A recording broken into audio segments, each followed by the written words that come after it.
हमने 1 महीना कथा की थी नासिक में, तो वहां गायत्री के कुछ पाठ किए थे। पुरुषण नहीं किया था, पुरुषण तो बहुत कठिन होता है। पर महाराज जी जो जिन्होंने कथा कराई उन्होंने नियम दिया, हमारे इतने खतरनाक नियम थे। सुबह 3 बजे उठो, उठ करके कक्ष में स्नान करो, फिर गंगा जी में स्नान करने जाओ, गंगा जी से स्नान करके आओ।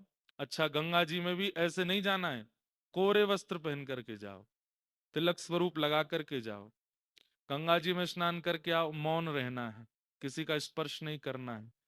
कोई कपड़े देने, साथ में सेवक जन जो रहते हमारे भाई जन सब, कोई कपड़े देने तो नीचे से लेते, भोजन थाली वो नीचे धर देते, वहां से हम उठाते, किसी का स्पर्श नहीं।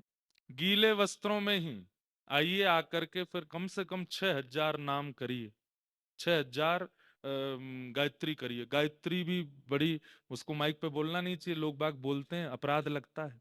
आप ये समझ लीजिए बस गायत्री का विस्तार है श्रीमद् भागवत।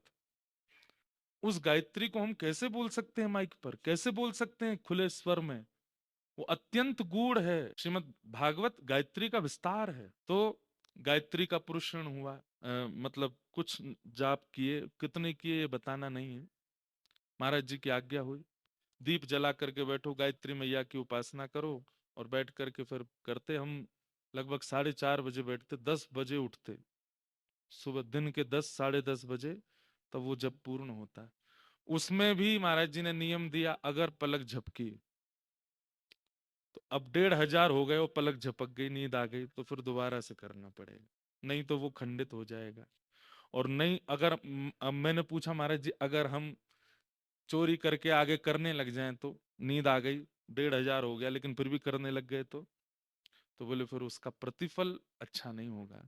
देवताओं को गरज नहीं पड़ी कि आप उनको पुकारो, लेकिन अगर आप उनको पुकार रहे हो तो उनकी अनुकूल परंपरा और उसकी शुद्धता से रहो। मैंने हमारा तो गिरिराज बाबा ही ठीक है, वृंदावन वाले ही ठीक है, हम बुरो ना माने, गुस्सा ना होवे, कछु ना, कैसे करो सेवा। लेकिन अब करना है एक बार, वो भी अनुभव होना चाहिए। देखो कई बार ऐसा होता है कि हम ब्रजवासी वृंदावनवासी साधनों को बहुत छोटा मान लेते हैं, पर अगर साधन इतने छोटे हैं तो फिर बनाए क्यों? ऐसा नहीं है, साधन भी कभी कभी करने चाहिए, पर बहुत साधन नहीं होने चाहिए।